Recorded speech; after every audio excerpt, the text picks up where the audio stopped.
Hello, friends, and welcome back to Stories About Entitled People. Today we have a new set of crazy stories about crazy people for you to enjoy. Here we go. No sick days allowed? Okay. So I worked in a bike shop for 8 years, and it was a brilliant and awful job. Awful being that I hated my boss. Proper dick when it came to your well-being if you was sick. He'd drive to your house and knock on your door, try to convince you to come to work. This was mainly because he'd want to leave early in the afternoon to do paperwork and couldn't leave the other staff member on their own. There was only 3 of us, including the manager. I gave in to this bullying for years. Coming into work, throwing up out the back door while selling a bike was one of my personal favorites, especially when the customer expressed his worry to my manager and got laughed off. Let's call my manager A-Hat. Anyway, one December, the viruses were going around. Everyone was getting it. Obviously, dealing with hundreds of customers a week, I was bound to get it. I got it, and I got it bad. I ended up bedridden on my day off and text A-Hat that I wouldn't be in tomorrow, as I'd need to go to the doctor. Phone starts ringing off the hook. Messages left, right, and center. Then the knocking at my door. I couldn't answer it as I could barely walk downstairs to do so. He was there for a good 20 minutes before he finally gave up. He messaged me later on that night saying if I didn't come in, then I'd lose a day's pay because I was on a part-time contract at the time, but was working full-time hours. Then it hit me. I can really screw him over here.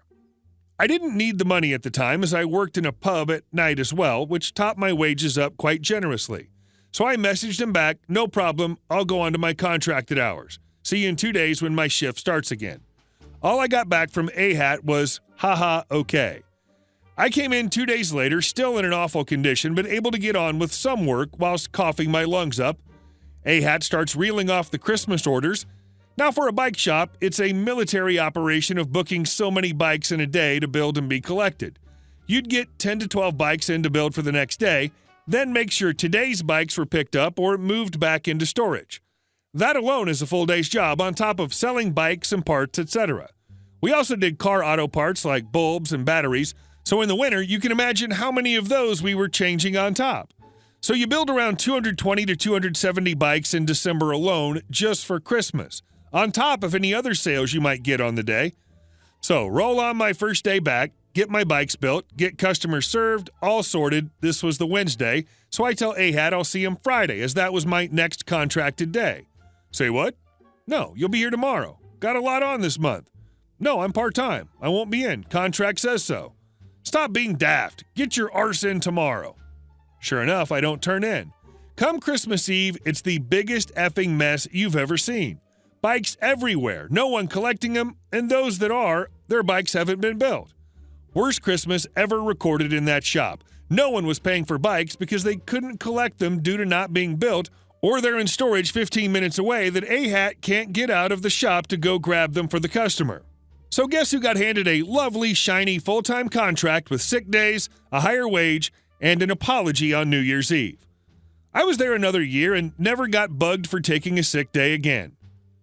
You single-handedly taught him a valuable lesson in valuing his employees, the sort of lesson it takes whole unions to achieve.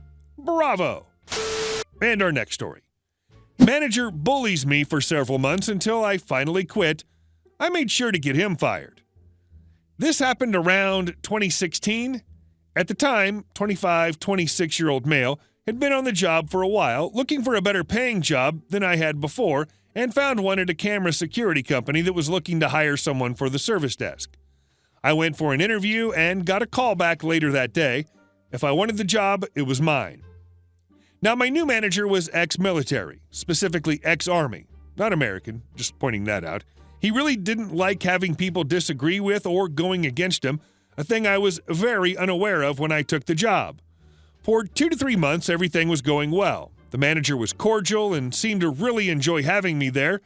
I worked my butt off every day as the software we were working with was unknown to me, so I studied a lot and even went overseas to another country to follow a course and succeeded on my exams.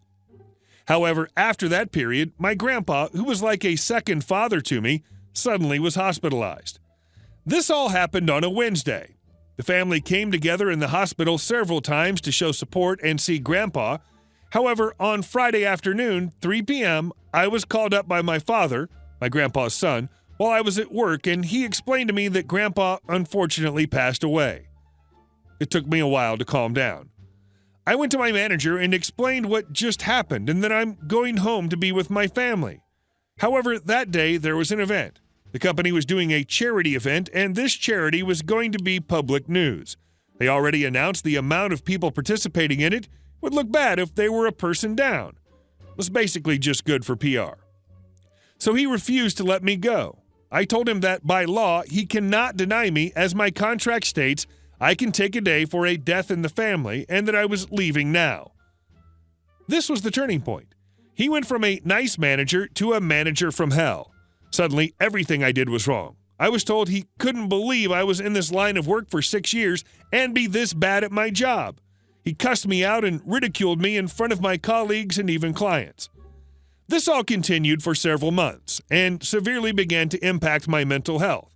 I had a talk with my parents and my fiancée, at the same time still my girlfriend.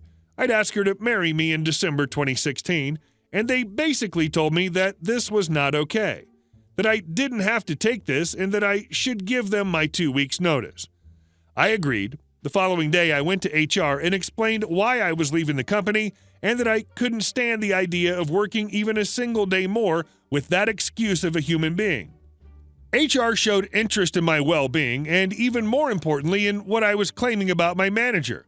They had received more complaints about him, but nobody had proof of his wrongdoings, so they asked me if I had proof.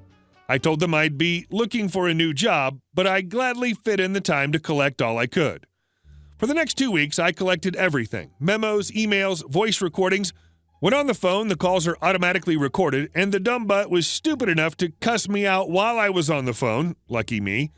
Also lucky was that my colleagues at the desk had my back the entire time.